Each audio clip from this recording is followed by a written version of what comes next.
Hello and welcome back to the EquiHerbal podcast, where we discuss all things herbs and horses to help you and your horse live a happy, healthier life, naturally. I am Kayla Dendy, your Master Herbalist, and today I will be discussing Bayberry, an herb sometimes confused with bayberry, which was the topic of last week's episode, and bilberry, an herb that will be discussed in next week's episode. As always, please speak with your doctor or veterinarian before utilizing herbs or alternative medicine. This podcast is for informational purposes only and is not intended or designed to be a substitute for qualified medical advice. Bayberry is a hardy evergreen shrub approximately 3 to 8 feet tall. The shrub has narrow leaves with small yellow flowers and catkins and waxy gray berries. Bayberry can be found in coastal regions of the eastern and southern U.S., as far west as Texas. The shrub has several names, including candleberry and wax myrtle. The Latin name of the plant is Myrica cerifera. The plant is a common ornamental shrub grown in the gardens in the southeastern United States. It is popular as a garden shrub because it maintains its colorful berries through the winter. Bayberry grows from 3 to 30 feet, with lanceolate leaves, shining or resinous, dotted on both sides, very fragrant when rubbed, onto 4 inches long. The flowers appear in May, before the leaves are fully developed, males and females on different shrubs, and males twice as big as the females. The berries appear from the females, at first green and then, when mature, covered with wax. They grow close to the branch, like juniper berries. The root dries into curved pieces, 1 to 7 inches long, covered with a thin, mottled layer, the cork beneath being smooth and red-brown. The fracture is reddish, granular, and slightly fibrous.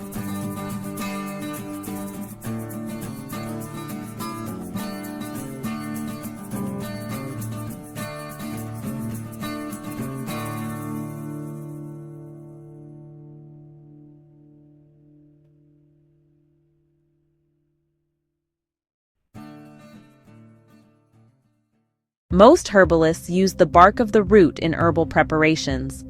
Some herbalists will also use the leaves of the shrub. However, commercial preparations of the herb almost always use the root bark. The root bark is commonly prepared as a powder, tincture, glycerin extract, as a decoction, and a tea. The manner in which the herb is prepared depends upon the intended use and the preference of the user. It is quite bitter, so many uses prefer capsules or teas. Personally, I do not recommend preparation as a glycerin extract because root barks and barks do not extract well into glycerin. The leaves and stems, collected and dried in the summer or early fall, are said to be astringent, but the standard medicinal part, the root bark, is collected in the fall, when all growth has ceased. Clean it well and while fresh, separate the bark from the wood with a hammer. Dry it thoroughly. If it is cool to the touch, it is not completely dry, and store in dark, airtight containers. The berries may be gathered when mature, and as they may persist for 2 to 3 years on the bush, you can easily collect them. Bayberry, although not considered one of the great ancient herbs, was consistently used in the past as an astringent.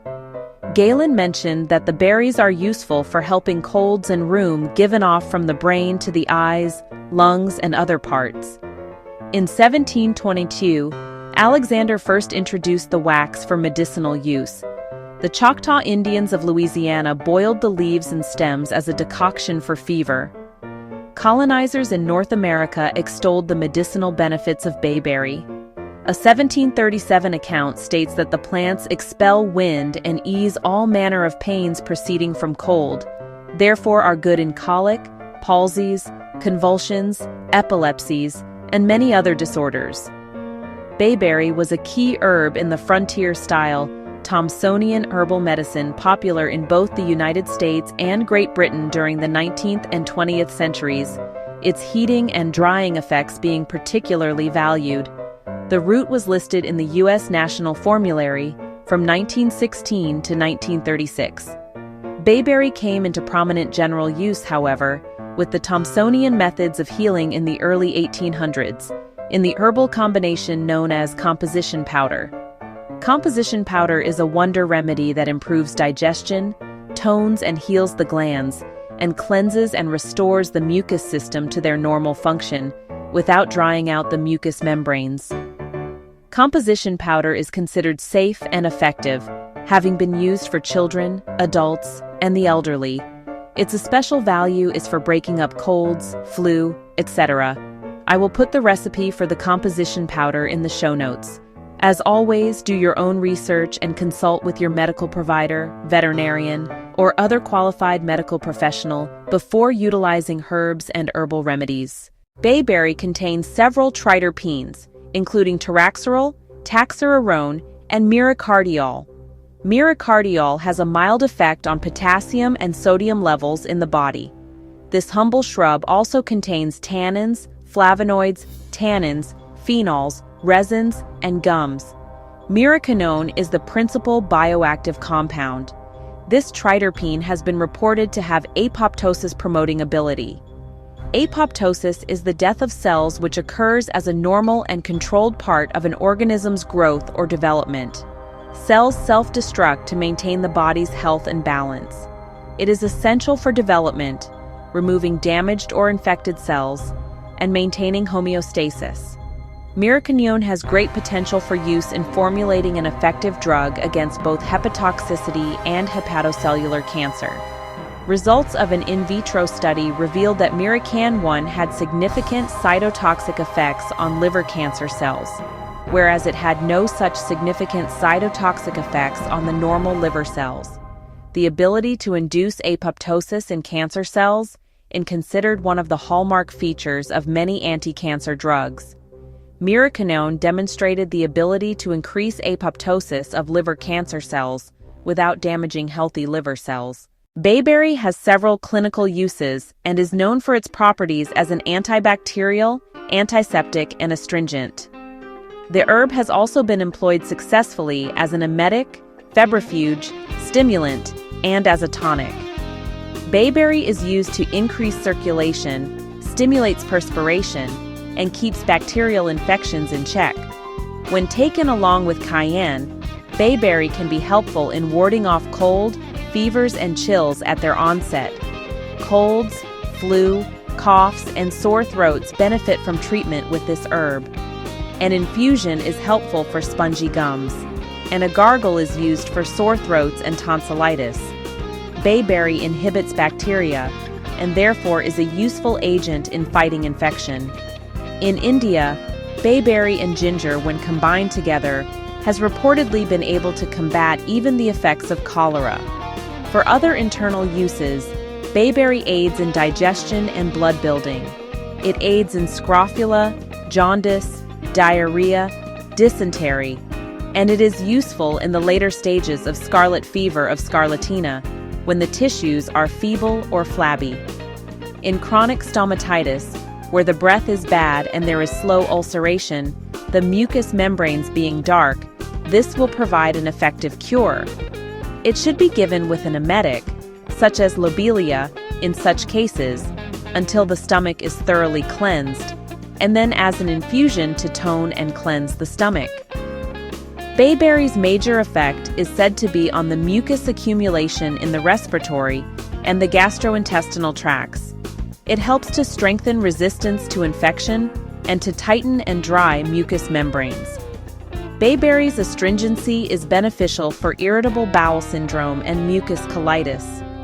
Whenever the mucus flow is excessive, particularly with mucus in the digestive tract, bayberry will clean it up. However, in large doses, it may act as an emetic, so unless vomiting is desired, one should use small doses. Remember, bayberry is a strong herb that demands respect when using it. Because of its astringency, it has been used in narcotic poisoning. Take cupfuls of the hot tea, perhaps in combination of the lobelia.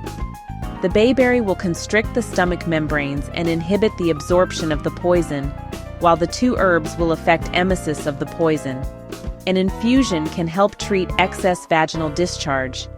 Bayberry is a very desirable in treating any problem associated with the female reproductive system and has been found useful to reduce excessive menstruation.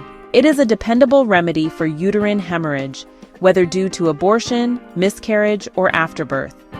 The tea may be taken internally, and the uterus may also be packed with sterile cotton soaked in the tea. A weak tea may be used as a douche for amenorrhea or atonic leukorrhea, using the tea or the tincture internally as well. A douche will help to control unwanted vaginal discharge. Bayberry tea will strengthen and restore a prolapsed uterus and will induce better contractions during childbirth. It will moderate the flow of lochia after birth. Externally, bayberry can improve atony of the skin, where the tissues are loose and flabby. Nearly all sources recommend it for bleeding or spongy gums, applied as a strong decoction or as a tincture. A fomentation, a cloth soaked in the warm preparation and applied to the affected area, afterwards covered, on varicose veins, can relieve, cure, and even prevent this unsightly condition. Any skin troubles such as skin ulcers, sores, boils, and carbuncles will benefit greatly if bathed often with the freshly prepared tea. If it is to be used as a plaster in any case, it should be first mixed with slippery elm. Bayberry is primarily known and used as an astringent. It promotes greater density and firmness of tissues, as contrasted with laxatives, for instance, which open up tissues.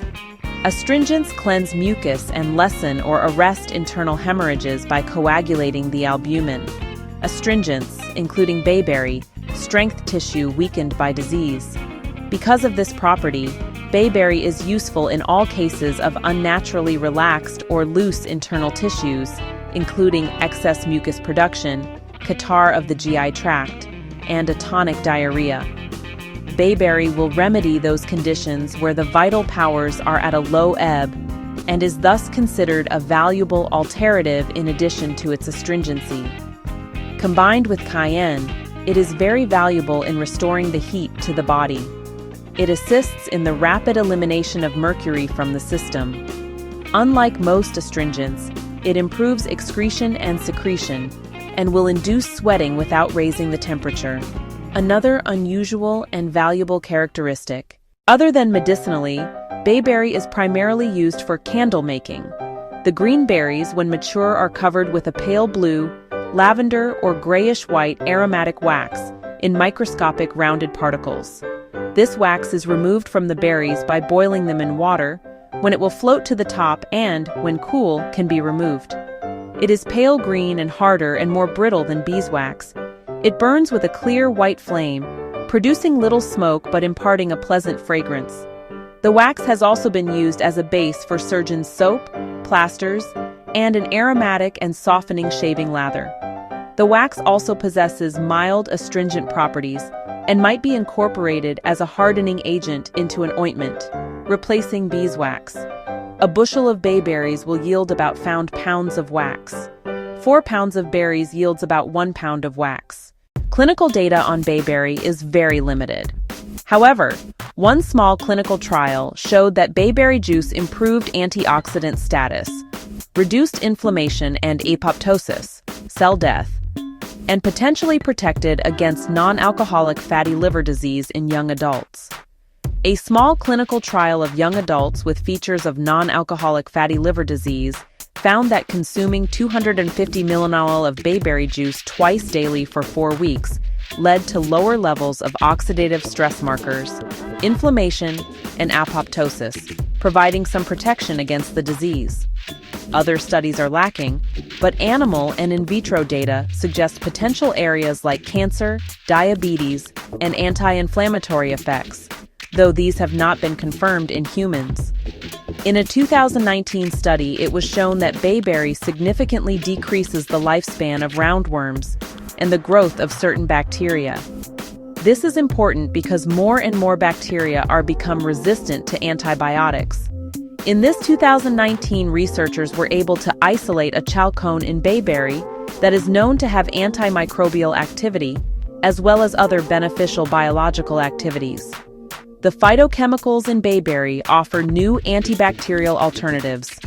In this particular study, the researchers discovered bayberry extract significantly decreased the zone of inhibition of bacteria known for creating biofilms on catheters and surgical implants, as well as causing skin and respiratory infections. Bayberry was found to contain compounds that reduce the lifespan of roundworms. Bayberry's nematicidal properties are important because many current nematicides are toxic not only to roundworms, but also to the plants, people, and livestock they treat. More and more nematicides are being banned due to unwanted toxicity at higher concentrations. Luckily, most phytochemicals are safer on the environment, humans, and livestock than traditional chemical nematicides. So potential nematicides made from bayberry could provide a safer alternative for exterminating parasitic roundworms. The study also found that bayberry significantly decreased the capability of roundworms to produce offspring, further exemplifying why bayberry has potential as a nematicide. There is insufficient research documenting the interaction between bayberry and pharmaceuticals. If you are considering taking bayberry, consult with your healthcare provider. Similarly, if you are considering bayberry for your horse, please talk to your veterinarian before giving to your horse. Bayberry is generally considered non-toxic to horses, but it is not typically used for medicinal purposes in equine care. It is important not to confuse it with other plants such as Vitex agnus castus, chasteberry, which are commonly used in equine supplements and have documented effects. Chasteberry is a common equine supplement used for its hormone balancing effects. I will have a podcast discussing chasteberry later on. There are no studies supporting the use of bayberry for medicinal effects in horses. Because of its effects on the female reproductive organs, bayberry should not be taken during pregnancy. Thank you for joining me for today's discussion on bayberry. I hope you found it interesting and learned a little bit about just how wonderful this herb is and its various uses. Next week, I will discuss bilberry. I hope you take time to tune in next week for that discussion. As always, this podcast is for educational purposes only. The information contained in this podcast is not intended or designed to treat, cure, or prevent any illness or disease. This podcast is not designed as a substitute for advice from your medical provider, veterinarian, or other qualified healthcare professional.